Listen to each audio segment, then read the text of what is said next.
recently? Not really. For sure. Yeah. I want to though. I went to go hoop with the Orange Glen boys on Thursday, man. Them boys ran me out the gym, didn't they? Yeah. I mean, I was hooping, I was doing my thing, but I was gassed. Mm-hmm. You know, when you hoop and you tired, you be making some silly mistakes. Mm-hmm. I was getting scored on defense. I was getting so tight because I just couldn't move. Like I was gassed. Like played 5 games in a row, 6 games in a row. And see, that'd be my main thing. Like because like for work, I'm always like when walk before things slow down. I was always on the court. So like halftime, timeouts between quarters, I grab the ball, put up some shots. And I'd be money. So I'd be like, oh, I'm good. Whenever I get back on the court, I ain't gonna have nothing to worry about. But it's way different shooting one-off jumpers and running up and down, heart pumping, you getting tired and trying to shoot. Especially playing against kids that not tired, man. Bro. These guys just kept running. You know how Fez be playing his little open gym, like king of the court. So even when you lose, you still gotta play. I wanted this up so bad. But nah, man. What's this, episode 5? 6. 6? Episode 6. I'm always wrong with the number. Episode 6 of a Dad Pod, man. I'm your host, the one and only Dortel. We got our host here, Mike Rohn. What's up, buddy? How you doing, man? Chilling, bro. Tired, but you know I'm hanging in there. Yeah, me too, bro. I know it's Monday. We back.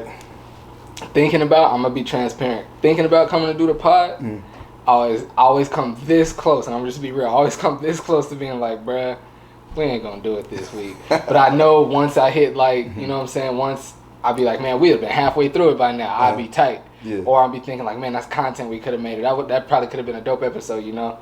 But it's really just thinking about packing up everything and bringing it here and setting it up. Once I get here, once I'm sitting down doing the pod, I'm money. Yeah, see, I ain't got no excuse. I really don't be doing no packing or setting up, so I'll be sitting here just lazy. Like every time I just want to just like sleep or do something, like you know.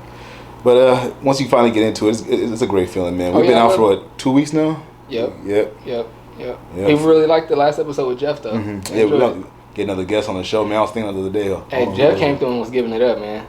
Jeff was giving it up. Hey, I appreciated I appreciated how transparent he was and how he just told his story. He didn't hold nothing back. You know what I mean? That was dope. It was a great angle too, because it was like, you know, the whole girl dad thing, and then on top of that, finding out that you having a kid, well, you had another kid already, you know, on the baby shower day. So that was great. That was dope, man. Great stories. And like I said, I knew pretty much all of that stuff about him, but I didn't tell him when I invited him to the podcast that we were going to talk about all of that. That's why, I mean, if you watched that episode, as you saw, that's why every time I asked him, I was like, if you don't want to go there, just let me know. Like I knew about finding out about his daughter when she was 6. I knew about that, and I knew he was a 17-year-old father. I knew about that, but I didn't know anything in depth about it. You know what I'm saying? And that's why I invited him here. I wanted him to talk about it, which he did, and it was dope. It was dope, and like he said, I'm pretty sure it's somebody else that's, you know what I'm saying, going to experience those things already has that can, you know, possibly learn from it, man. So it was dope. Yeah, man. I definitely can't wait for the next guest. I mean, I got some options here and there, but we're gonna talk about that later on off air. Yeah. But yeah, man. I feel like this year's going by fast. It's already February, bro. Feel me? It's already. I said that to my mom the other day. I was like, it's already February on the 1st. I was like, it's already February 1st. It's insane, bro. There's so many things I told myself I'd do in January and haven't done yet. I'm like, man, my New Year's resolution's a little slacking, but I got year's not over yet, so I got a little bit more time. What haven't you done? Well, remember I was trying to say I'll tell everybody I love them when I see them and stuff like that. I ain't been doing it. I've been slacking. I told maybe like 2 or 3 people like, "Oh, I love you, bro," when I see you. But other than that, I ain't been doing too much. I mean, I was trying to eat a little bit healthier. I started off great, but other than that, I've been slacking on that as well too. Like I've been trying to make my meals before like work and stuff like that on a Sunday, and I just not do it, not go grocery shopping, and just wait like Monday or Tuesday. Yeah. Be keeping it with your New Year's resolution? Yeah, yes and no. I just really wanted to keep going hard with the photography and with the network and everything, so I've still been doing that. We've done 3 episodes of KRSN Radio, going hard with that still. But yeah, I think so actually. I haven't stayed committed to hitting my certain number of push-ups every day, but I've been doing them, and I ended the year not doing no type of push-ups. I need to do at least 250 every day, which is easy to do. Which is easy to do if I'm watching TV. It should be easy enough, but really for me, it's not about it getting hard or me getting sore. It's just remembering to do it. Yeah. That's it. Just remembering to do it. Yeah, you got to put like an alarm on your phone or something, bro. Yeah. I'm out here looking homeless. I haven't shaved. But hey, I haven't said nowhere else. I'll go ahead and say here on the Dad Pod, man.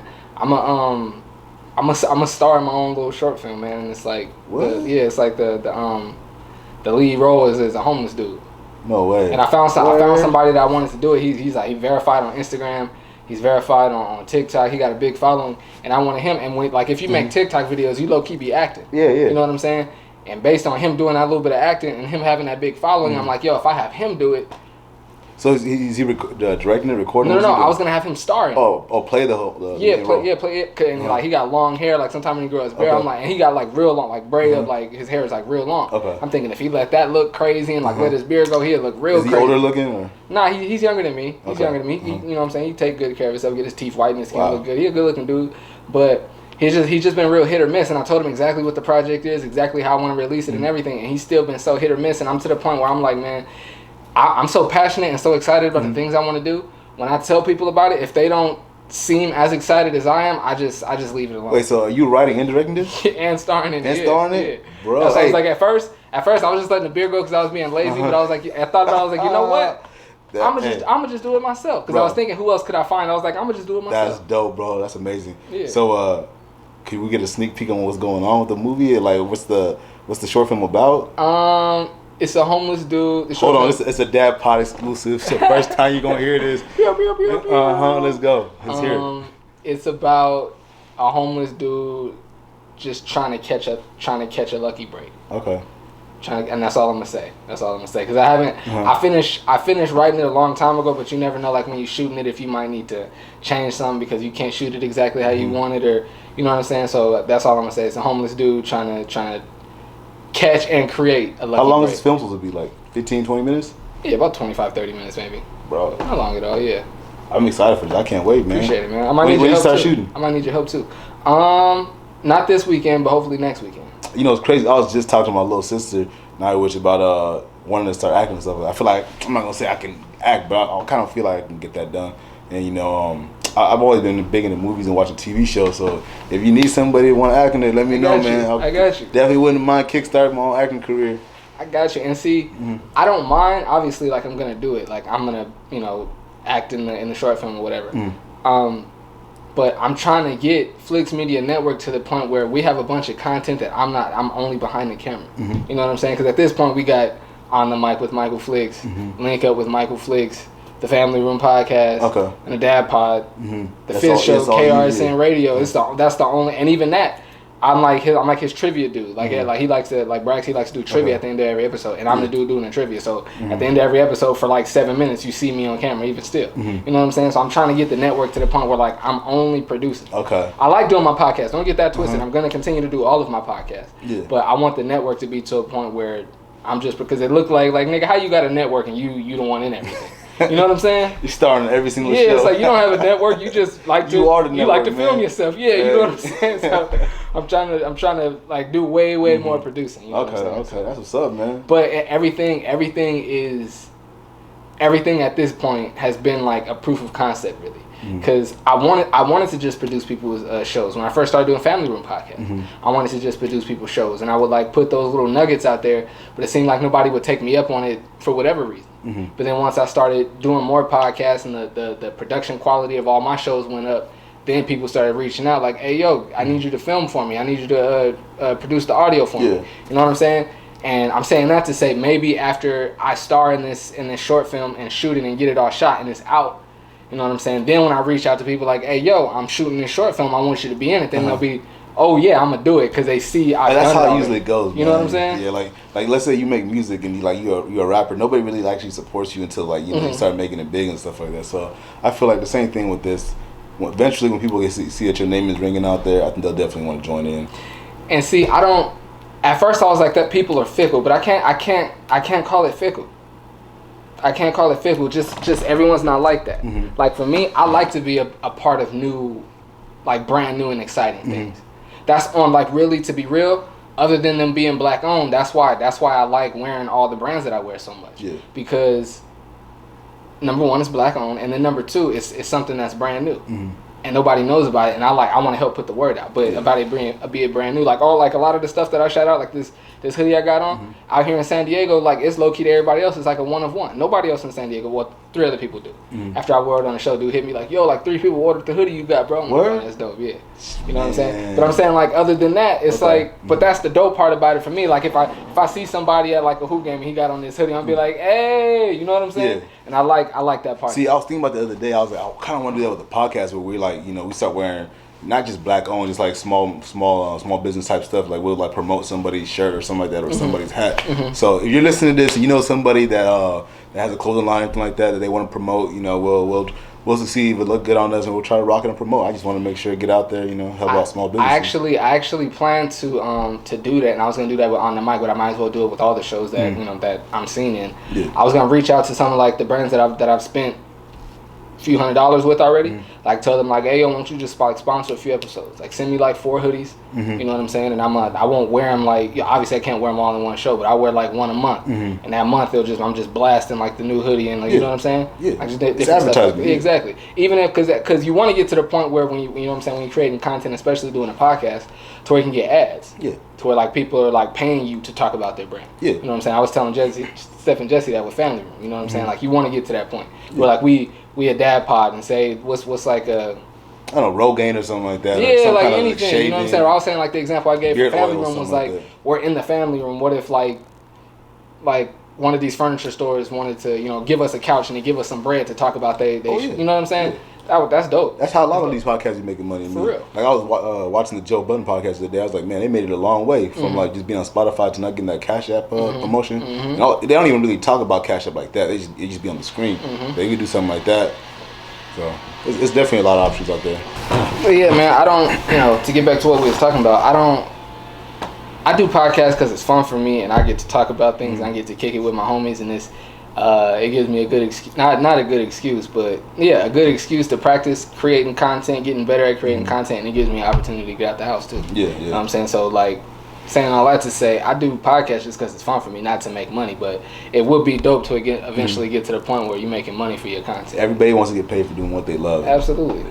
Advertising is the best way to go, and like people would be saying like, you know, you selling out to the big corporate companies, stuff like that. But honestly, it's all about money, man. If you're doing something and you getting paid for it, I don't understand what the big deal is. It's not really a seller or anything like that, you know. No. Especially if it's not like an ad every 5 minutes or like every 10 minutes, like. And especially if it's like not corny, like as long as it's like it's you still maintain your cool within doing the ad. Yeah, you know the show is still the show. Yeah, and you're not advertising something that like niggas know you obviously would never use. You know what I'm saying? Like that would be just corny. Like if you was like, yeah, go and pick up some Skechers today. It's like, I ain't never seen you in those Skechers, bro. Like you would never rock that yourself. Yeah, you know what I'm saying? Yeah, I think that the small business clothing line would be dope. You know, rock something different every week or something like that. Even something simple like a hoodie or a headband or whatever it may be. Shout out Splatter Gang.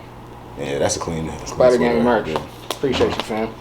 But yeah, man. I was saying it's February, man. You got any plans for Valentine's Day? I do.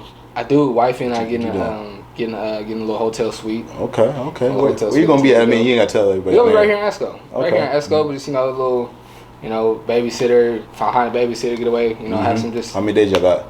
We trying to go. we booked it Saturday to Monday. Okay. But if we don't have a sitter, like if my parents are going hard Valentine's Day too, if they haven't figured out yet, then we just gonna keep the boys with us in the hotel Saturday, and then Sunday drop them off. Then we'll have, you know what I'm saying. You gotta have at least 2 days by yourselves. Are we doing? Yeah, because we off Monday. Yeah. So that's the plan. Yeah. But more than likely we'll have a babysitter though, because Baron's godmother. I'm sorry.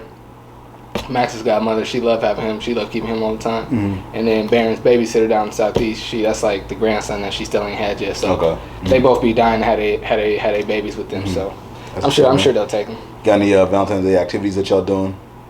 Any sip wine? What do you call that? Some sipping paints type stuff? Not really.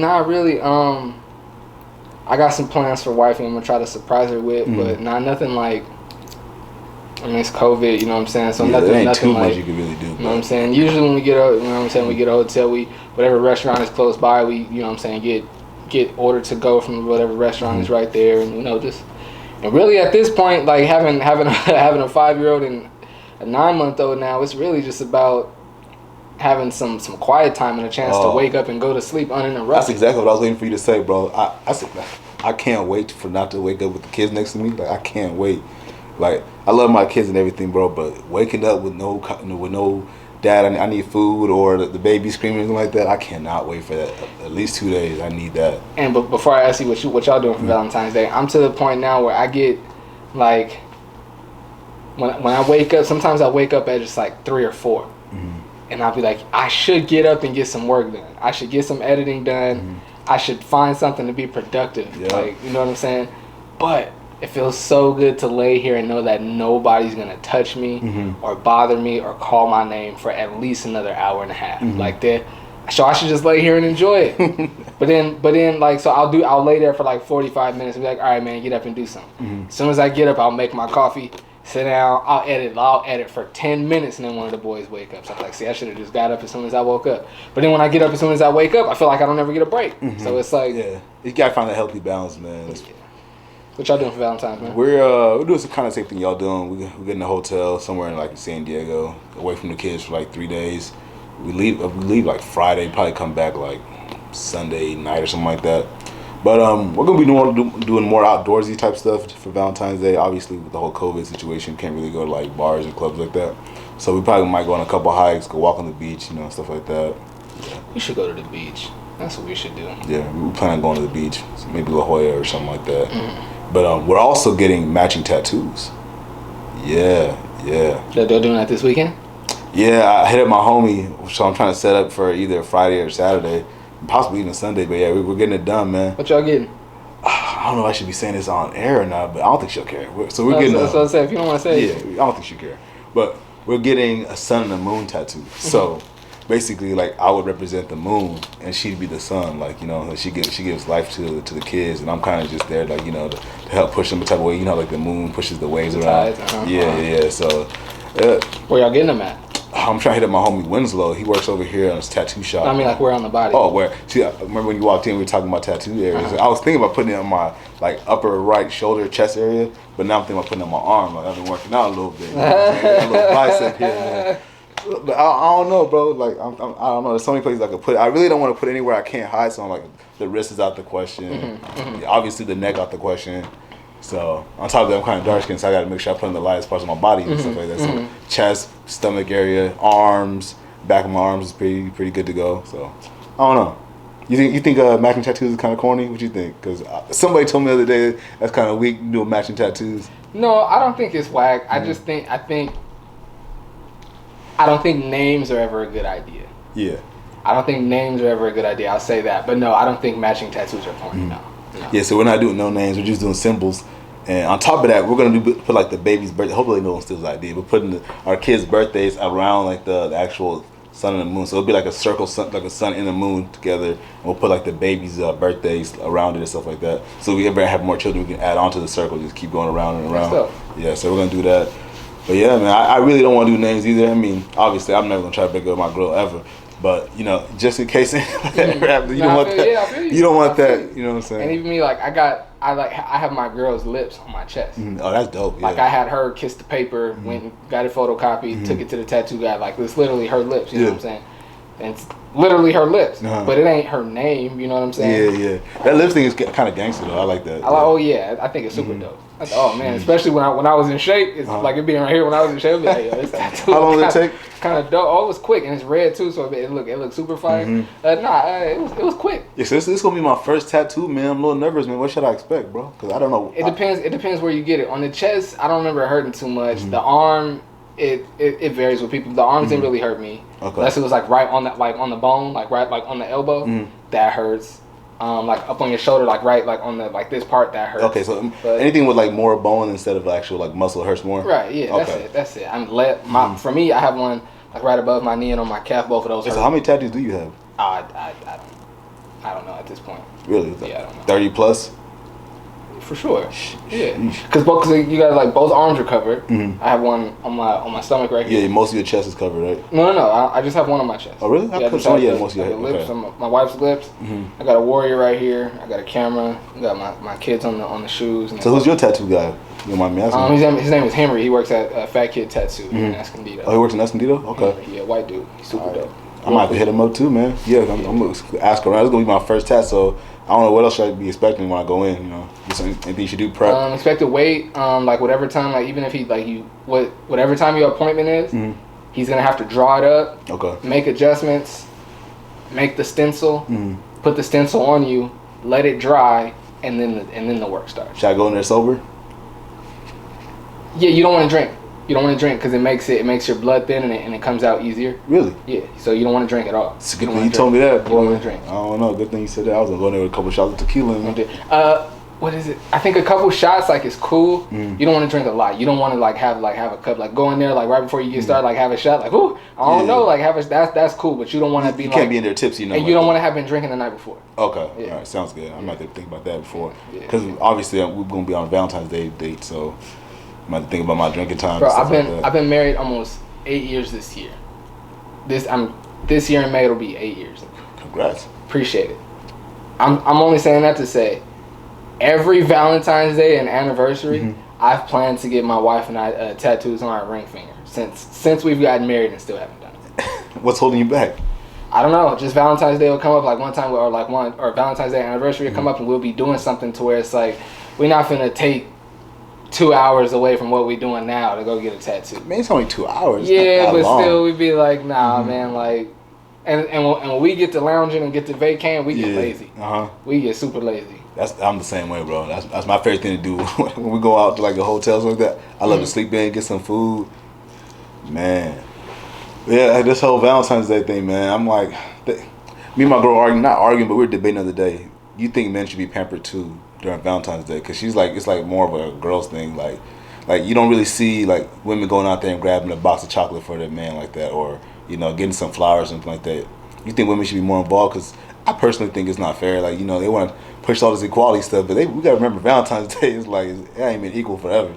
I think it should be equal. I think like obviously all the holidays they kind of tell us how to celebrate it and what's supposed to happen, but the holiday is never said in it was supposed to be about women. It's supposed to be about love. If you're trying to celebrate the holiday, it's supposed to be about love. Yeah, because growing up, you always try to give that girl that Valentine's Day card. Like and granted, it's like drilled into our heads. It's supposed to be for women or something. And I think part of they designed it for it to be for women, and I think part of it also is it's easier for a man to outwardly like show his love for a woman with the flowers and the cards and the candy and all of that. For a woman to do that, like what's she gonna show up to your job and get you, or send to your job? For all your boys to be like, yo, what she gonna send you an Xbox or send you 2K or something?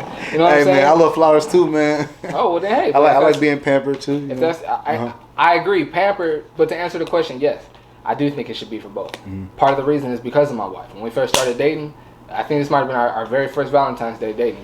We started dating in November, and then obviously that very next February. So just a few months later, she was asking me about Valentine's Day, and I was telling her, I was like, yeah, we could do something, but it's for you, like it's a holiday, like for the women. Yeah. She went all out, bro. Like booked us like this super nice hotel in Carlsbad, like right by the water.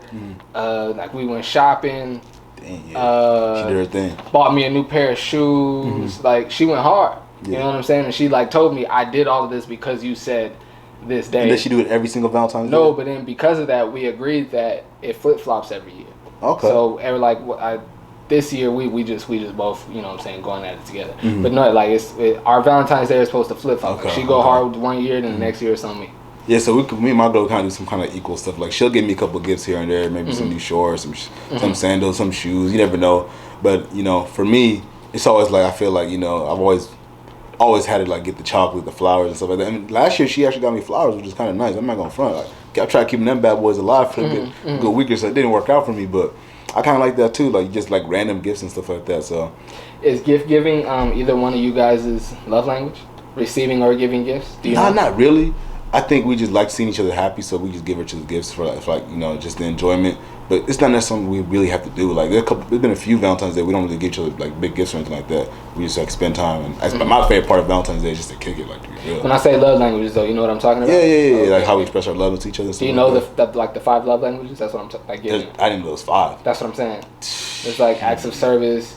I've heard. I know that one. Acts of service, giving gifts, quality time, physical touch. Is that 5? I know the physical touch. Is quality time? Physical touch the same one? No, it's different. Acts of service, physical touch, quality time, giving gifts, and there's one more. Damn, I don't know my love languages, then, bro. That's crazy. Which one's yours? Because I really don't think I know mine like that. I mean, big combination. Because if I had to guess, quality time is one for me. Probably most likely more for my girl. More. And then you said gift giving is one of them? Yeah.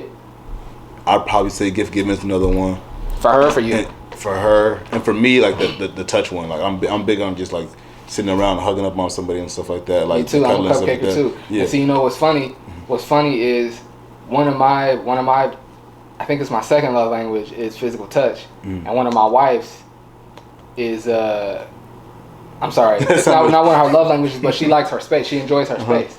And so for a nigga like me who's all lovey-dovey and trying to be all hugged up and all up under you all the time, she'd be like, my nigga, like, it's hot. Yeah. Like, back up, give me some space, you know what I'm saying? So it'd be a thing sometimes. Yes, so I actually love my time alone too, but at the same time, when I'm with her, I want to be like hugged up. Like we could be watching The Office. That's one of my favorite things to do, just chill there and like hug up on her or something like that, or just grab her thigh or something like that. Exactly. And it'd be like something stupid, like my toe would touch her. Like I always be trying to touch her or something like that. So it's kind of funny. I never thought about my love languages. So wait, the fives are the quality time, the touch one. Cause now I'm really thinking about it. I might have a combination of like 3 or 4 of them things. My phone at. Putting me on I'm only game. missing one. The love language. I might have to ask my girl when she get back. It's 5 of them. So what are Keisha's love languages? Hers are acts of service. Let me see. Active services. There's the quality time one. Let's see, what else is there? I had no idea. Words of affirmation.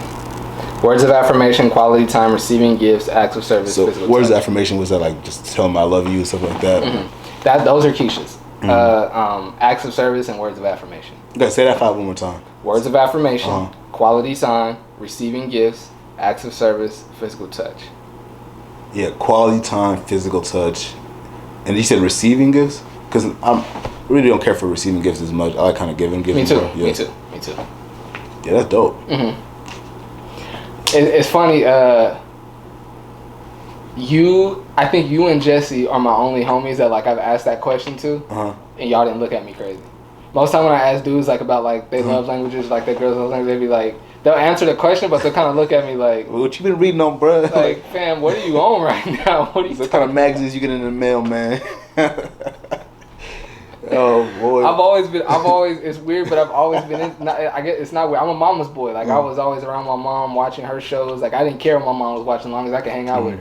You know what I'm saying? So maybe that's where it comes from. Like just sitting with my mom, she watching women's daytime talk shows and I'm just sitting there watching it with her, you know what I'm saying? So maybe that's where it comes from. But I mean, I've always been into that, bro. Like I used to watch the Tyra Banks show. I used to watch Oprah. See, I didn't watch those type of stuff, but I always had a weak spot for like rom-comedies, like romantic comedies. I forgot which one it was. Was it?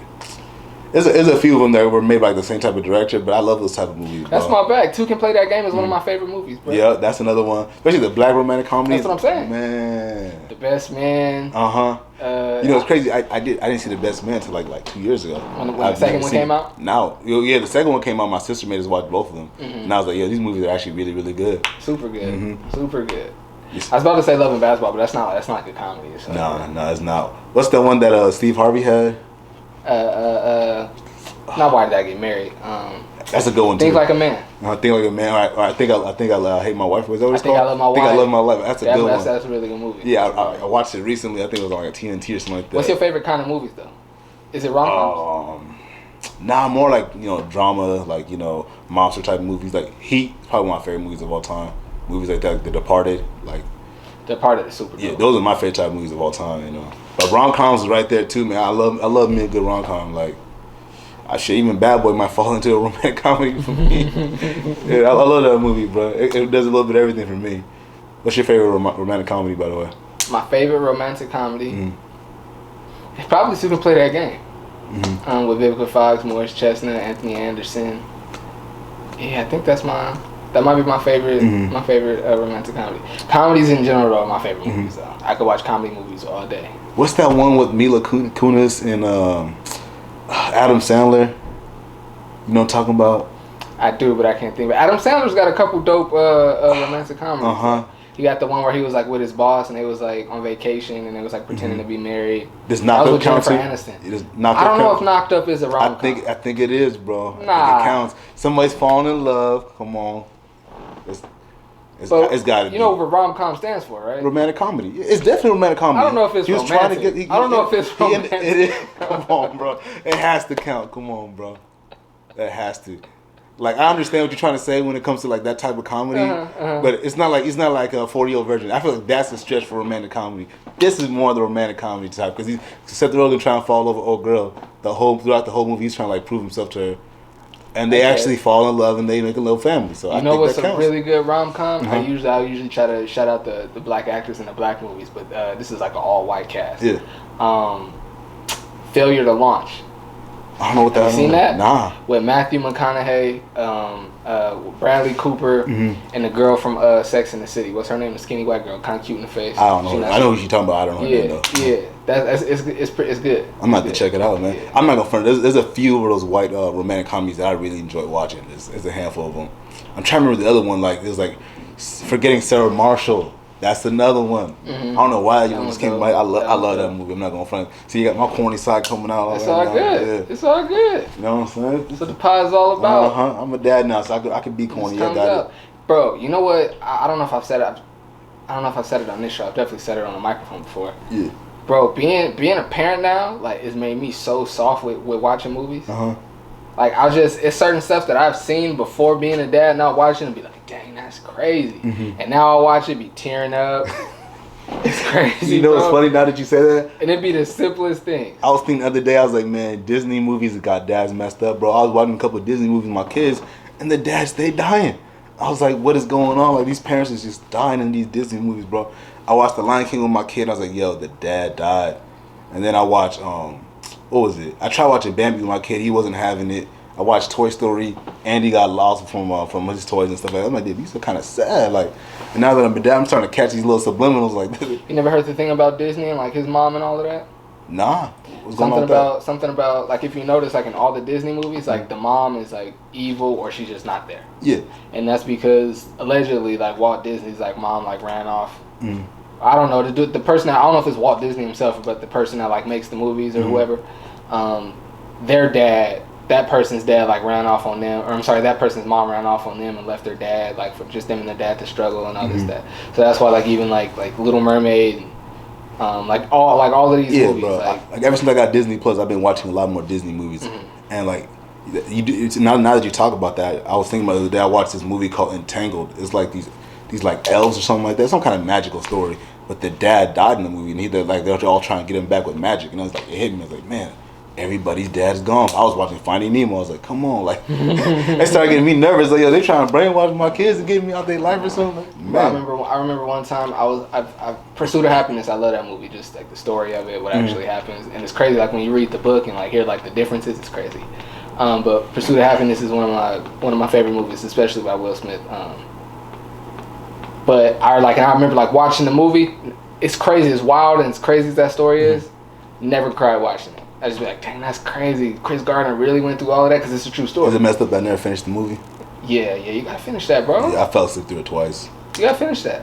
Okay, I'll check it out. Yeah, I was big like I'll be watching and be like, dang, that's crazy. I can't believe all of this really happened to somebody. I remember, bro, watching it.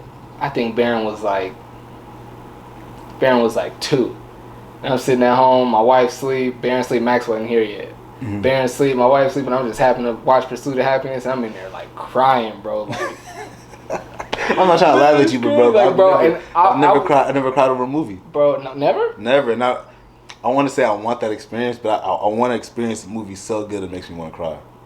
For real? Yeah, I've never had that experience. You gotta watch. I've loved a lot of movies, but maybe watch John Q now that you got kids. Oh yeah, I seen it as a youngster, and well, yeah. I still don't think it'll make me cry. You know, it's crazy. The closest I ever came to crying watching like either TV or like even a game was when Kobe dropped 60. Really? Yeah, like when he hit that game winner, bro. I was like, it was like something overcame. I was like, man, like that's my guy. Like he's actually going crazy right now. Like, I felt like a gangster tear trying to drop. I was like, nah, we ain't having this. I try to play it off and stuff like that. But that's probably the closest I ever came crying over something on the screen. Movie wise though, I think maybe that's a close one. I don't know if you ever watched Game of Thrones, but there was an episode called The Red Wedding, and it was like this family that was going to go see like another family they had beef with, and they're trying to squash the beef there, and like they actually killed like damn near all the characters on the show, and they killed one of the ladies on there. She was pregnant, and I actually almost teared up on that too. But that's the closest for me. Yeah, Game of Thrones is probably the closest I ever got to crying on TV. I like crying when I watch TV, bro. Mm-hmm. I like when TV is that good that it can make me do that. See, and now that I'm older, I kind of I like that type of stuff. Like when I'm watching something, I'm like, yo, I actually want to be emotionally invested. Yeah, it makes it worth the watch. I like to watch stuff, and I like to experience things that's gonna make me feel whatever I'm gonna feel. Yeah. Now don't get it twisted. I'm not gonna put on a bunch of slavery movies just to feel anger. You know what I'm saying? I'm not doing that. But I can't watch it. I enjoy it. I'm cool off slavery movies for the rest of my life, unless it's like something triumphant where we win in the end. I'm cool off slavery movies. You ain't gonna make those ones. And that's why I'm cool off. That's why I'm cool off. Don't even forget. When I thought about a slave movie, I thought about Nat Turner and American Skin. Don't even forget. That a movie? What was I talking about though? We definitely got to talk about that movie. What was I talking about? I'm looking bad, man. I never heard of it. What was we just talking about? We were talking about. Oh, that's what I was saying. I like to watch stuff, like watch movies and TV shows and listen to music and just like consume content that makes me feel things and that like challenges me mentally. Like I don't like to or something that's just like another thing that I do now is like because I create content, I like to watch things that I just feel like were so like perfectly and masterfully done, so I can just watch and be like, bruh, I gotta get to a point where I can do that. Like that's why, other than the story being dope and the acting being dope, that's why I like watching the People versus OJ, the OJ Simpson FX series. Yeah, that's a great one, bro. It's shot so well, like they told the story so well. I like watching it, and when you watch it, like for me, even the first time I watch it, you know what happens. Like I've heard, I know the story. Everybody knows the story. Yeah. It's still captivating though. You're still like the whole time you're watching it, you're sitting there like wondering what's about to happen next, and you know what's about. to happen. Like when the court cases are going on, like I've already seen this a million You know times. the verdict. Matter of fact, I think another show that came out right before that was like a docuseries or something like that came out right before that. So it's like we're kind of already beat down with this whole OJ situation. But yeah, man. But like speaking of feeling things, I turn like This Is Us is one of my favorite shows. It's probably my favorite show right now. I turn that show on, like looking to like feel something from it because that's what I'm just used to with that show now. When you first start watching it, every episode made you cry. Made me cry. Really? What I say? Did I say This Is Us? Yeah, This Is Us. Yeah, that like every episode made you cry. What platform is this on? So I watch it on Hulu. Okay, I might have to check it out. Watch it on Hulu. I might have to check it out. Every Wednesday morning, new episode. It comes on NBC on live TV on Tuesdays, and then the following morning, it's on Hulu. Wait, what's it about? Well, the premise of it is there's this white couple that had triplets, but on the day they like, and you know, like if you got twins, you got names picked out. Triple, you got name picked out. You know what I'm saying? And on the day that they deliver, they lose one. They lose one of the triplets. And on that same day, at that same hospital, on that same day, a black baby got left at the fire station. And a fireman obviously found him. He and his wife were having trouble having a baby, so he took the baby home. White dude, but the baby's black, so his wife was like, no, we're not keeping that black baby. So he goes and takes it to the hospital. And so that black baby, Randall, ends up with this white family. They're like, we lost the baby. Here's this baby with no parents, nowhere to go. We'll take it.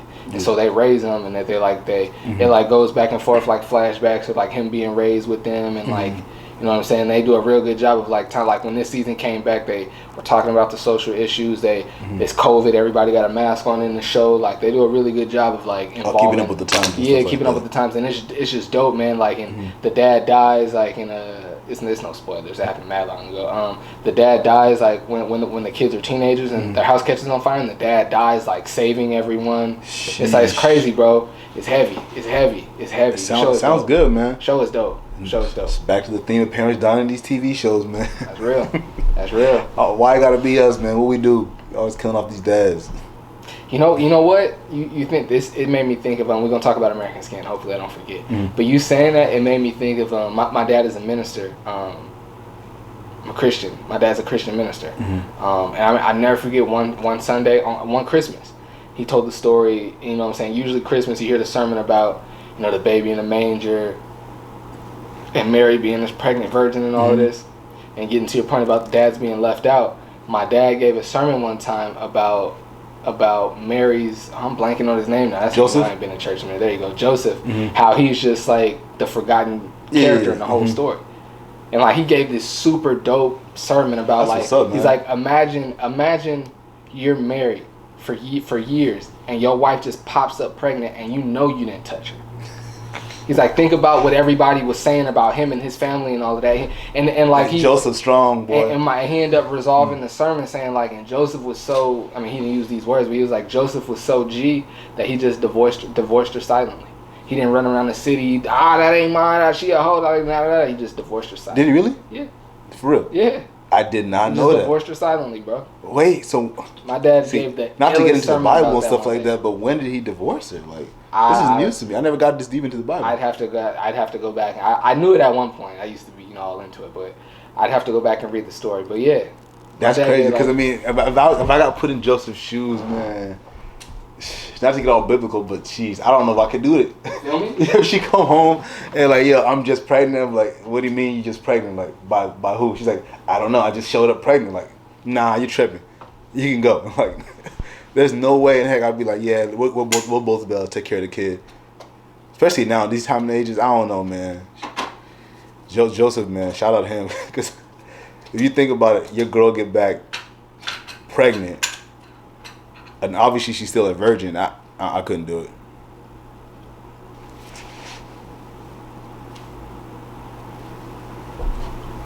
That's a dope little sermon. I never really thought about that angle. Me neither. Yeah, Joseph, man, that's rough. So he just divorced. So Jesus didn't have no daddy in his life either. It was the moral of the story. Man, You a fool. don't But American Skin is perfect because it's about like in the movie his son gets shot. Like, Yeah. his son gets shot and killed by the police. And I thought about it because you said I said Nat Turner. We was talking about like slave movies. And Nate, what's his name? Nate Parker. He wrote, directed, and starred in it, kind of like I'm about to do. Shout out. And the movie is about this black father who gets pulled over by the police and gets pulled out of the car, and his son is filming on the phone, and the police shoot and kill his son. oh, And they start protesting in the street. And it's a TV show or movie? It's a movie. Yes. Protests in the street, and the news come by his mom's house. His parents are separated. The news come by his mom's house and all this and that, and he do what he gotta do to get some justice. That's all I'm gonna say. I don't want to spoil it for you. Okay. The movie's dope. You gotta check it out, bro. Man. It's super dope. It's super dope. Yeah, American bro. Skin. Those type of movies they definitely hit a different nerve nowadays. Oh, man. absolutely, absolutely. And for me, I'm glad because my parents seen it before I did. They put me on it, and my mom told me what it was about. My mom pretty much told me exactly what I just told you right now. My mom, and she was like, it's kind of like John Q. Like, think about John Q. Okay. I was like, okay, but that was all she gave me. So she didn't like tell me how he goes about anything or like.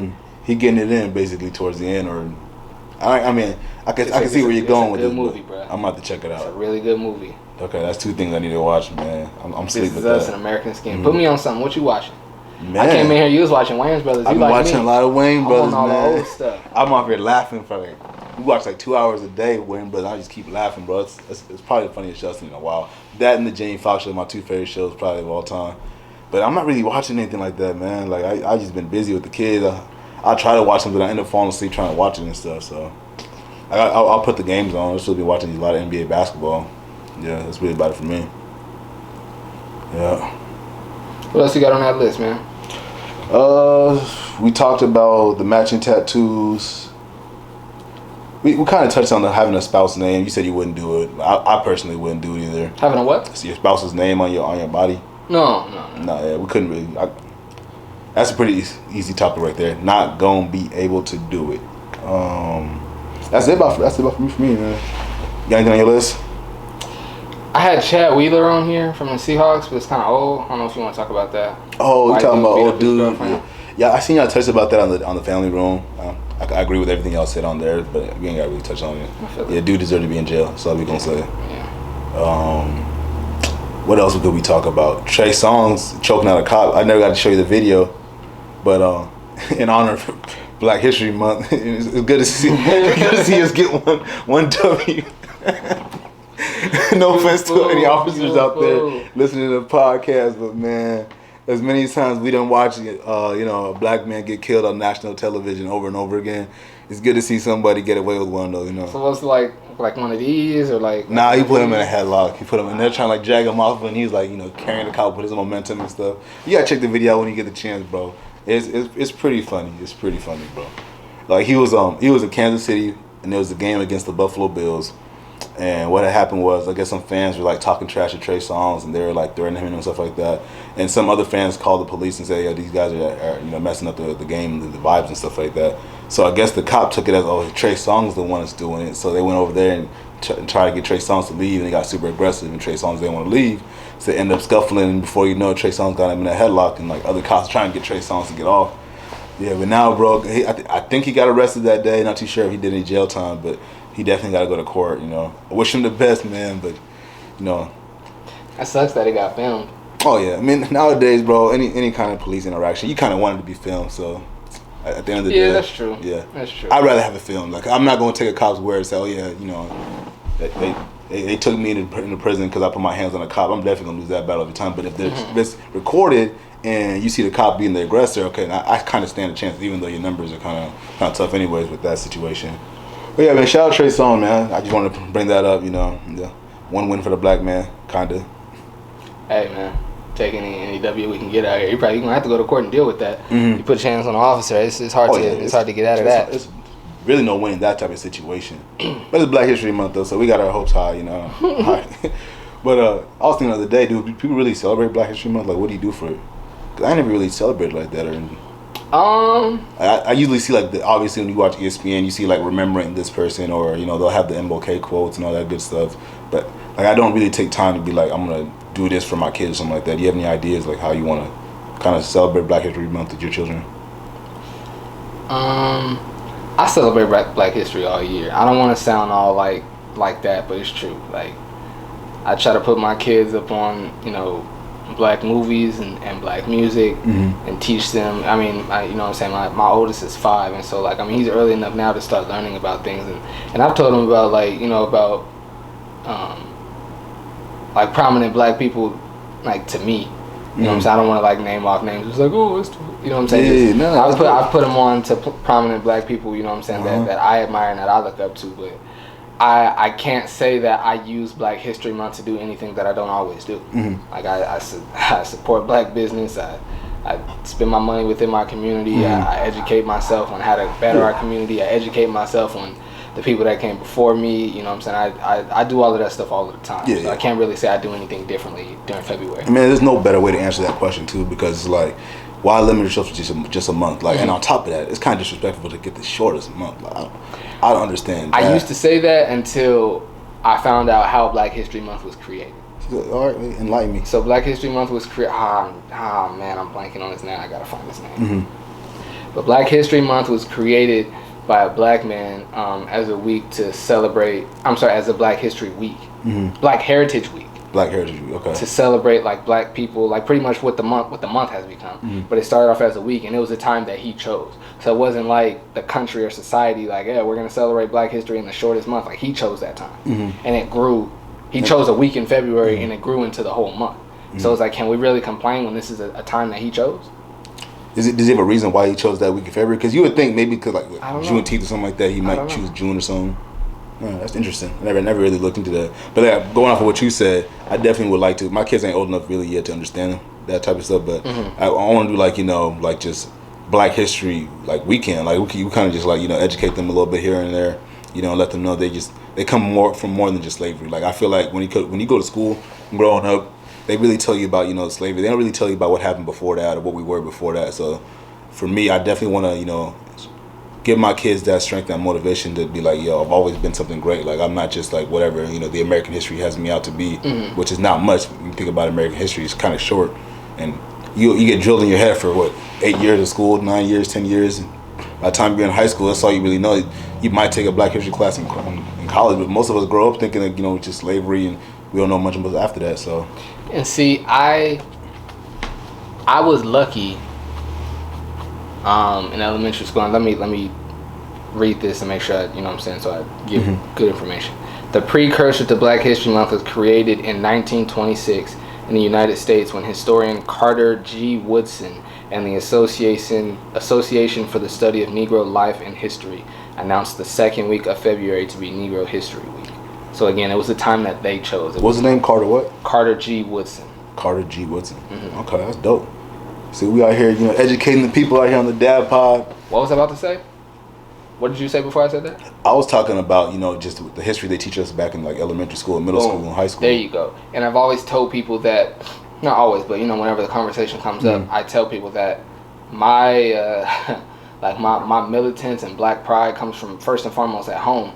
But in my formative years, my teachers were Black women that went hard for it.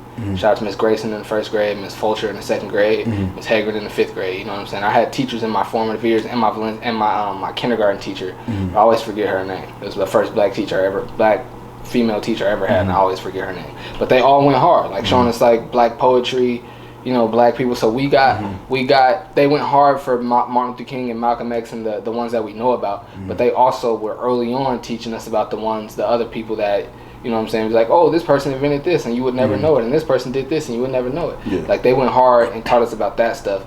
And so I did learn it, but it wasn't like, my whole school didn't get it. My brother didn't get that because he didn't have the same teacher. My brothers didn't get it because they didn't have the same teacher. It was basically on the teachers. It was specific to those teachers. Okay. You know what I'm saying? It's like if I were a high school teacher and I had a block schedule, I would and I had a language arts and literature class.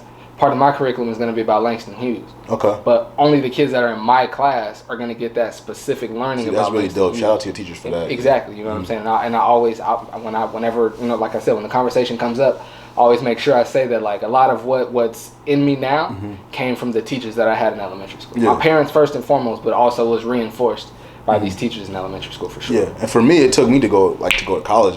When I first took a Black history class, it's crazy. My teacher was obviously I'm from Africa and stuff like that. So like my parents always instilled like, oh, we have history and we have all that stuff. You're more than what people say you are out here. But when it came to like Black history and what American history has done, my Black history teacher, who was a German dude at the time, was just kind of funny. I didn't really listen to him talk. Like, man, what's this white dude know about Black history?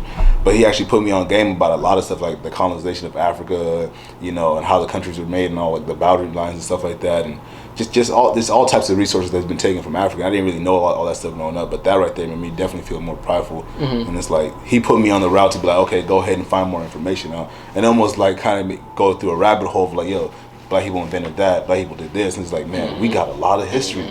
So many things that that wouldn't be able to function in this regular world, like street lights, refrigerators, and all types of crazy stuff like that Black people didn't actually help create. So that's something I'm definitely gonna do with my kids. Maybe like once a week, be like, oh yeah, this is Black History Day. We're gonna learn about so and so, help make this. So Bro, it would have to be 2016, so it had to be 2017. Maybe 2018. We were still living here in Escondido. It just happened to come on the TV one day. This thing about like literally the entire history of African Americans in this country, from from not even African Americans, Black people in this country, and like the very first one to buy his freedom and then buy some land and everything, and how everything was started, like the history of like the police and everything. But it wasn't about any negatives. It just told the story of what happened and how we went from being slaves to now having a Black president and running companies and having all these millionaires in the NBA. It was super dope, bro. And it literally was on all day. That's how much information it was. Yeah. You know how like when you turn on, like when they having like a Wayans Brothers marathon, and it's gonna be on from 9 a.m. to 9 p.m. Okay. Yeah. It was one of those type of things. I love that type of stuff. Like where it was just this dumb long documentary that was on all day, and we sat there and watched the entire thing. I'd be nerding out to stuff like that. I could watch it all day. That's dope. Yeah, we had live TV at the time, and we had to run out to the store. Like we recorded it. Yeah, I mean we don't have that anymore, so we don't have it. But when we had to run out to the store, we paused it. Like we watched. I'm pretty sure you can find it on YouTube. Pretty sure. You might have to check it out. Pretty sure. Yeah. Yeah, I was gonna say one of my favorite Black history moments when, like a year ago in February, I learned that Elvis Presley was in a movie. Thought he was. So yeah, I kind of enjoy that a little too much, seeing that. I was like, man, this dude Elvis Presley ain't nothing. Like, come to find out, he was stealing music from Black folks. I definitely would like to know who he stole music from and who he was copying. But I love seeing history like that, where it kind of like changes your viewpoint on like the entertainment or actual like American business and stuff like that.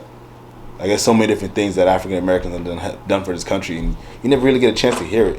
Even when like ESPN will show something on TV, it's always like the same thing over and over again. Or CNN always shows the same black people. Like, okay, we love MLK, we love George Washington Carver, but there's so many more people other than that, bro.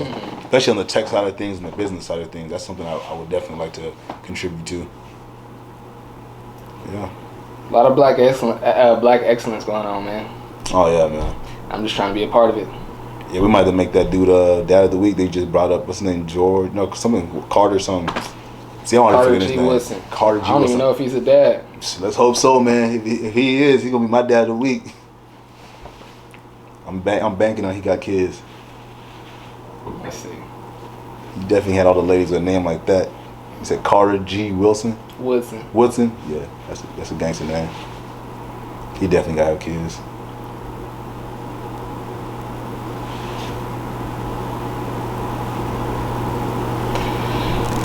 What's new with you though, bro?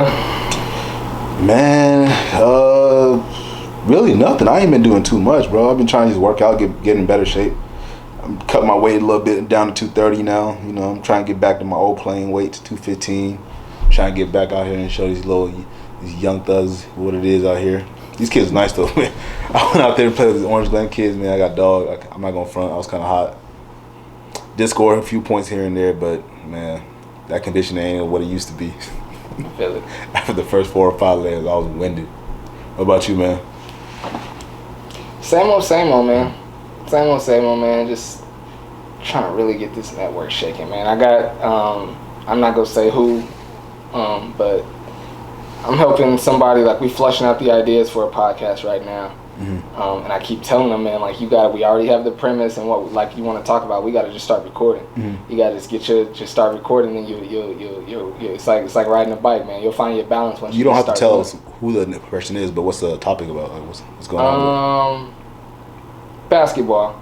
And that's all I'll say. It's more than that. Oh, sounds like my lane, man. But yeah, for sure. I might hop on for sure, and episodes. it's gonna be dope, like because unlike Braxton's show, and I'm not complaining at all. I love it when somebody hits me up and all they need is my cameras and my microphones and you know what I'm saying, and my lights. My cameras, my mics, and my lights.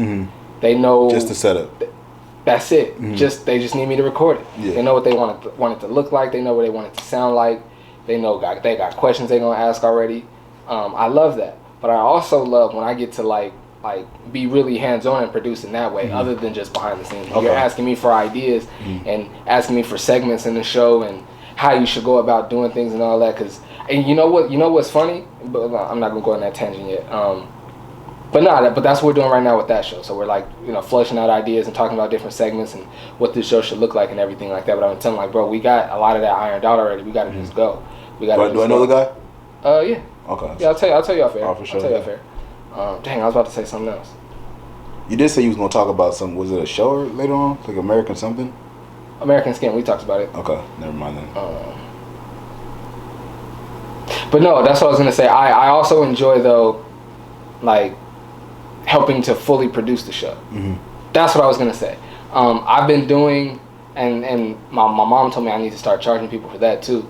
I've been doing like for lack of a better term, like consulting on people's on people's shows and podcasts and What do you mean by consulting? Like people will call me, and even if they don't need me to come and produce, they want to talk to me about how they should go about doing their podcast. Okay. Or how I go about researching my guests, or so like the format and stuff like that. Yeah, like all of that. Okay. I had a couple dudes ask me, and I actually produced one dude's show. But I had a couple dudes ask me like bro, like one dude he asked me, he was like, I'm watching your interview with Stephen right now. Do you like memorize all your questions, or like or you like have like cuts, like you read them and like I was like, nah bro, like I just memorize my questions. More of a combo type thing. Yeah, I was like, and like I told him, I was like, how I go about it is I have, like with Stephen, I know Stephen was a high school All-American. I know that he was the captain of his football team in college, which is hard to do.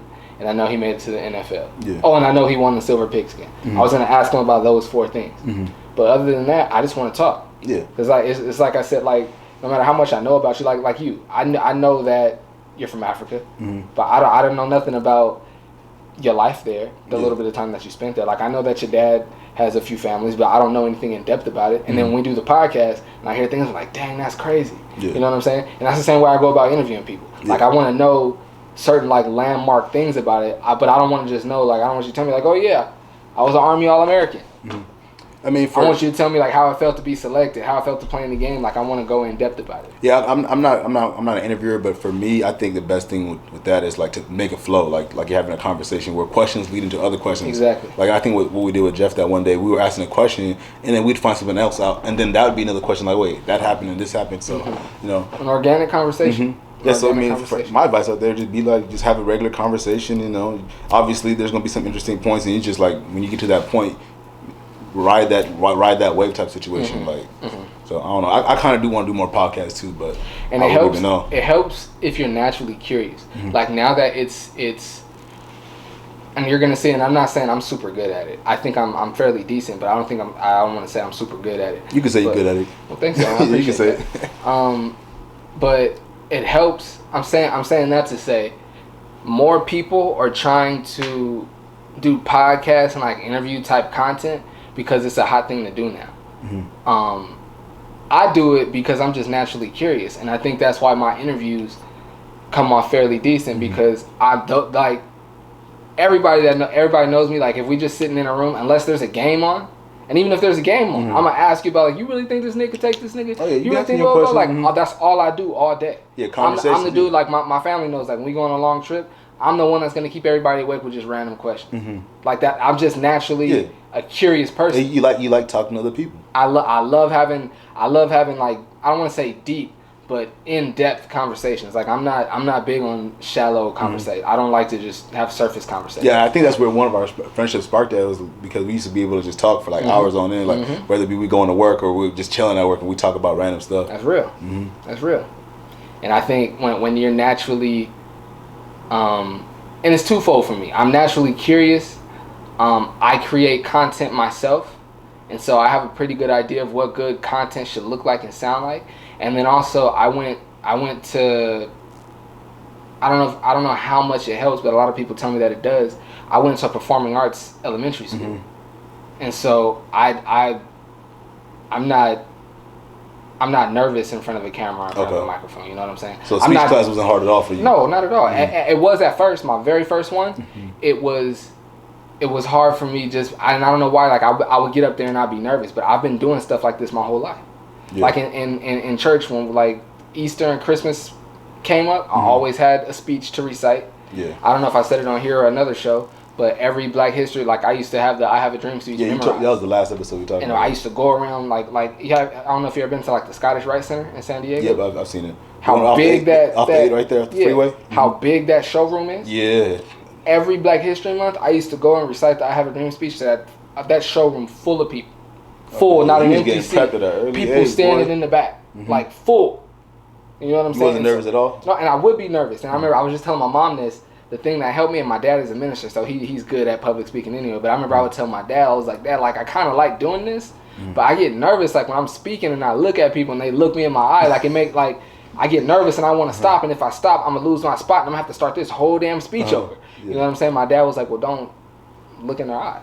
Like if you look at somebody's nose or look at their chin or their ear from a distance, it looks like you're looking in the eye. So just do that. You know what I'm saying? My dad would like show me these little things to make it like where it's not hard. And so I've been public speaking my whole life, and then I took a video production class in high school. So this is stuff that I want to say I was like not at all born to do it, but I've been like prepping to be a content creator pretty much my whole life. It seems like when I think about it like that. It's crazy. I was thinking the other day how it started off because you was just like doing like basketball videos at first, and it's like, man, your whole thing doesn't evolve, man.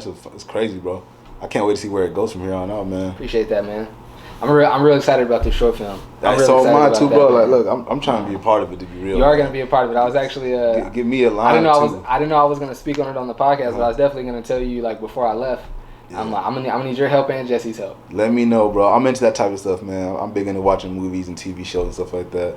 So I would definitely love that. Like I said, I was telling my sister the other day, like, I want to try out for like some kind of like short film or something like that. It's crazy how things just work out like that. So, bro, I said it on the family room. You might have heard it because you'd be listening, but I had 2 auditions, bro, for like modeling and commercials. Yeah. And I went to both auditions and chickened out like right when I was supposed to go on stage. Why'd you check it out, bro? Come on, man. Because I just got scared. Like I just thought about. Was this recently or like a long time ago? No. The last one I was like 20. Like I don't even. Me and Keish hadn't even started like talking. What was the audition for? Was it for like a? It's for a commercial. Okay. I'm walking through the mall, right? I'm walking through the mall, and this lady sees me. Me and the homie Q. Oh no, you never met Q. Me and Q used to be in the mall, like we would go in the furniture store, like for our little little girlfriends, like be on the couch, cupcake and making out with the girl, like going to love sex spot, like kicking it. Just in being the furniture store, yeah, bro? being not nothing crazy, like with clothes on and stuff. Just sitting on the furniture store, making out, doing that type of thing, and just being a fool all over the mall, just like nothing belligerent to where my mom would be like ashamed of me, but like she'd be like, you don't need to. Yeah. She wouldn't be like her, you know what I'm saying? Yeah, you being a teenager, you're not doing that. Yeah, but I remember one time, bro, I'm in there and we'd always be fit. You got to get fitted because you're finna be with a girl. You in the mall, like you know what I'm saying. You got to be fitted, and so I'm fitted. And I remember we walking past the little like right where the escalator is, that little like bowl area, right there, and this they had like a tent like a tent thing set up, and I said something to Q. And was dying laughing, and I remember like I turned around and I looked at the lady like while I'm smiling, and she looked at me like, she was like, "Come here." It was almost like a TV thing. She was like, "Come here," and I was like, "For what?" She was like, "No, I just want to show you something." And she was smiling all big, and I'm thinking like she's flirting with me to be real. So I go over there to see what she's talking about. So you had your girl with you? Yeah, yeah. Wow. Oh man, that sounds crazy. But so I go over there and she was like, "Have you ever thought about like modeling or being in commercials?" She's like, "You have a really good look." Yeah. I'm like, "What?" You know, Q like, "This nigga ain't cute," and all this other stuff, right? And so like, and she told me, she was like, normally like we like, you know what I'm saying, we make people pay, but like I think like I'll tell this person, that person, we could probably get you an audition, bro. So I'm like, okay. So I go, and it was like, the first one was for modeling, and you had to like get up there, and they gave you like this script thing to read, and you went up there and you said it in front of all the other people that were auditioning and whoever came with them. So it's like you're auditioning in front of all these people you don't know. 100 people. Yeah, so I put my name on the thing. It was like, I was like maybe 20 people away. I sat and like watched like maybe 40 people go up there. I was like maybe 20 people away, and I was like, man, I'm out. I ain't doing this. I got chickened out and I left. And then you did it because you was afraid, or you did it because you didn't like it? I was afraid. I was nervous. I got nervous. I got scared to go up there and like do the lines, and I've always said, like not always said, but I've said to people, I think if I could just be on set and do it like camera ready, action, I'll be good money. But the audition has always been weird for me. The second one,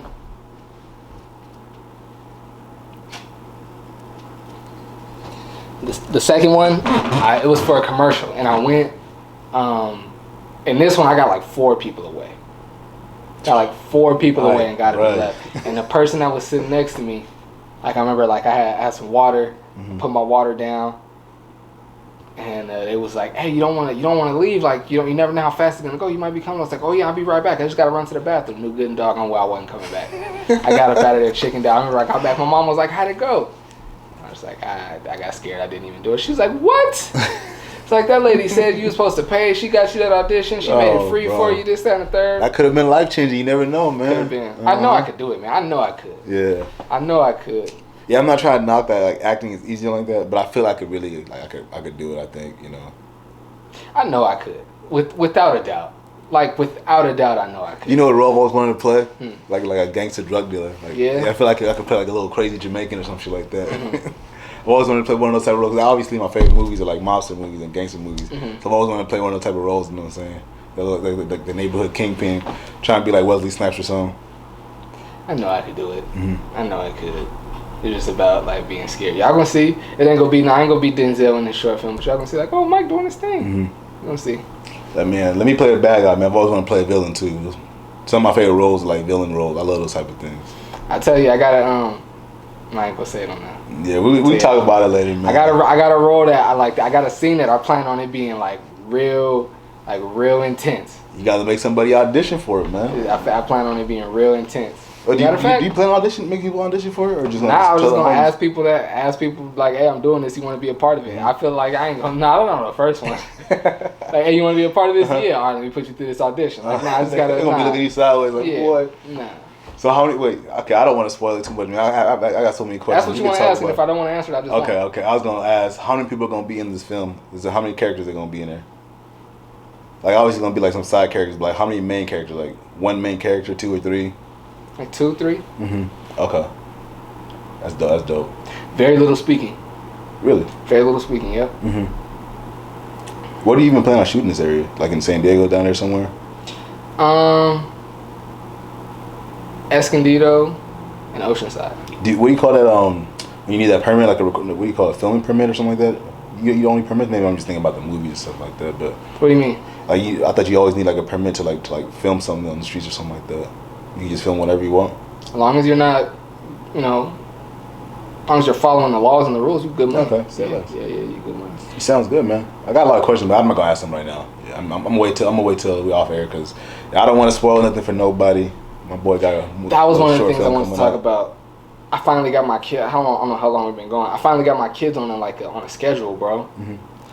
I don't know if did I say that on here or on the other podcast. Nah, you didn't say it on here. I finally got Baron and Max on a schedule, like a full day schedule, where like homeschooling, eating lunch on time, getting naps on time, like finally, bro. Like you can like prepare when they're about to go to sleep and all that. Oh, sweet. And stuff I should have had it done. Cause I've been a stay-at-home dad for a while now, but I only been a stay-at-home dad with the 2 of them. Before, when it was just me and Baron, I didn't really feel it necessary to get on some strict schedule. It's easier like for going to sleep at night, but I didn't feel the need. Like we wake up, we gonna go to the park. It's just me and you. Like I ain't gotta before. Like when I had to worry about a baby, it was mad easy. Like I don't. See, make him some oatmeal. I kind of missed that when it was just me. Like I'm not saying I don't want to have my second son, but like when it was just me and boy, it was so much easier, bro. Like my whole point is just get him tired before 1 o'clock. We're gonna run around. We're gonna go outside, eat a little bit of food, and we both gonna take a nap around 1. And for me, it be times when I tell Keish, like, hey, Max is staying here with you. Like, just me and Baron going to the park. She's like, why Max can't go? I'm like, because me and Baron, like, no disrespect to Max, but before he got here, me and Baron would be all over the park. You can't no fun with this guy. You got to watch him. You know what I'm saying? We got to, even if I got him strapped to me, if I got to grab him in the harness, I can't sprint after Baron how I want to. Like, we be in the grass rolling around, tackling each other. Like, can't do it like he liked the little pond area at Kid Carson, like jumping on the rocks and.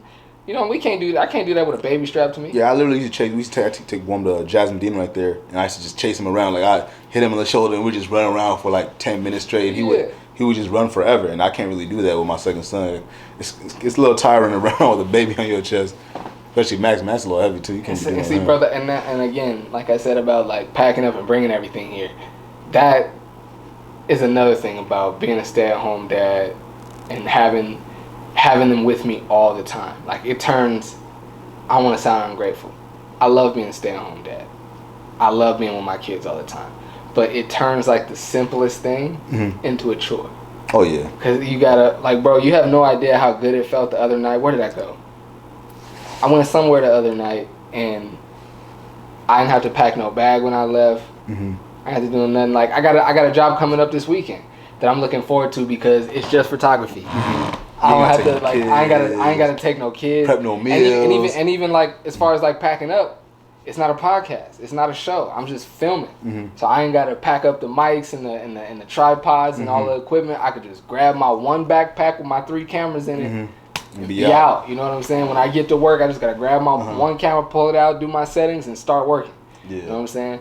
I hate like I don't want to say I hate, but like when I go on these tangents. It almost sounds like I'm ungrateful when this is something like a lane that I chose, but it can turn into a thing. Man. I know what you mean, especially when you got to pack the kids up too, bro. Like, I know my girl be getting mad because there be times like I definitely avoid taking my kids somewhere. So I'll be like, oh yeah, this is a place where they can't go. Knowing like, I could probably take them. I just don't want to pack the extra food, the diapers, all that stuff. I'm just like, nah. Don't get it twisted. A quick trip to the store is nothing. That's nothing. Oh, that's nothing. But I'm talking about I got to stay somewhere with a few hours with them. Right. I got to pack meals and all that. Cause I'm not too sure who's going to have food or whatnot. So I actually prefer taking my boys with me on quick trips like that. I actually prefer it. So that's nothing. But like, nah, like being somewhere for a few hours, like they're like doing family room podcasts. I gotta take both the boys with me Word. because we do it on Thursdays, and Keish work from home, and I can't leave her home with the kids. And so every time it's all of this stuff that you see me pulling in this wagon plus 2 kids and a backpack with snacks and change of clothes and diapers and wipes. Bruh, yeah, I couldn't do it anymore, man. Bro, for real, and I still enjoy it. So please keep watching the Family Room podcast. But please understand, it's an ordeal to do that podcast now, bro. Cause Jesse, if they all know, I'm not gonna give Jesse's address away, but bro don't live close around here like that. He lives in Vista, and it's not like right off the freeway. Mm-hmm. Yeah, I know. I've been to his house a couple times. It's not easy to get there. We was really looking forward to having you on, man. Matter of fact, bro, let's set it up. We're gonna do it this week. Okay, bet. You guys doing it Thursday night or what like Thursday afternoon? If it'll either be Thursday like 7 a.m. or Thursday like 7 p.m. really. Okay, for me it's gonna have to be p.m. because Monday through Friday I work from 6 to 2. Okay. Yeah. So yeah, we could do that. Definitely, bro. I had it, and I had a podcast idea too that I wanted to talk about, but I ain't gonna say it and spoil it. Okay. Yeah. Okay, bet. Matter of fact, I got to double check with you if it's actually a family room podcast idea. It's kind of, you know. Oh, like a topic for the podcast? Yeah. Okay, I thought you meant like you had like an idea for your own podcast. I was like, no. Okay. I do want to get involved in more podcasts and stuff like that, but we could talk about that later. All right, bet. But yeah, it's getting close to time for me to get my kids back, man. I'm about to wrap this up, man. Pack it up, Matter of fact, we almost forgot about the dad of the week, so I'm gonna go with my dad of the week first. I had this dad of the week planned since like 2 weeks ago. My dad of the week is gonna be Kobe Bryant. Rest in power to the GOAT. Obviously, people know about his daughter and all that stuff, you know. But I feel like Kobe's a great role model when it comes to dads, because he kind of embraced like the whole fatherhood thing. Like he took it like in open arms, like I'm gonna be the best dad possible. So I kind of would like to. I would have loved to see him, you know, continue with that. You know, sucks that he didn't get a chance to finish anything out like that. But yeah, man, shout out Kobe Bryant. You know, my prayers to his family and everything that happened with that. What about you? Got any dads of the week? I was looking through my notes. I got a new phone. I deleted my notes by mistake, so I forgot who my dad of the week is. I'm gonna go with. And we talked about Chris Gardner. We talked about Carter G. Woodson. A couple of them. You know what? I'm gonna go with my pop, man. Oh yeah. Shout out Big Stephon. Stephon Rome Sr., man. My dad's the best man I know, man. Shout out Pastor Rome, man. We gotta have him on the show one time. I almost told this whole story when Jeff was here, man. But yeah, my dad got a crazy story, man. Never met his real dad. Mm-hmm. His mom remarried, and that dude adopted him, and he just wasn't a good dude. I ain't gonna tell the whole story. He was not a good dude at all. And we definitely got. My dad went through a lot growing up, and then like to face all of that and to be the amazing dad and husband that he is. Yeah, I would definitely love to hear about his adolescent years, because he grew up a little bit like in the South and also in Detroit. Detroit, okay, and Detroit, then Southeast LA. And then not Southeast, in Detroit, and then East Side Long Beach. Oh, you know he got some good stories. We gotta make that happen. Mm-hmm. Yep. He would love to. He would love to. We just have to make the timing right, and we'd probably have to do that at his house. Oh yeah, definitely. Yeah. We gotta get him comfortable in his setting, you know. Yeah, we could do that. But shout out Pastor Rome, man. I think it was a good episode. We're gonna have to end it on that note. I got people texting me trying to see when they can come home. I feel it. Gotta kick everybody out for the pod. I just got a message too. She what did she say? Yeah, she said, y'all done yet? Yeah, we just got done. Yeah. We appreciate you letting us use the house, Miss Lady. We appreciate you. Thank you. Yeah, she gonna let me hear when she get home. So y'all gonna be here till 8 o'clock every time? No. I'll be trying to get out the door earlier, man. It'd be tough. So go ahead and get up out of here, man, so we can talk about some of these things we said we're gonna talk about off camera, and then I can get up out of here in a good hour.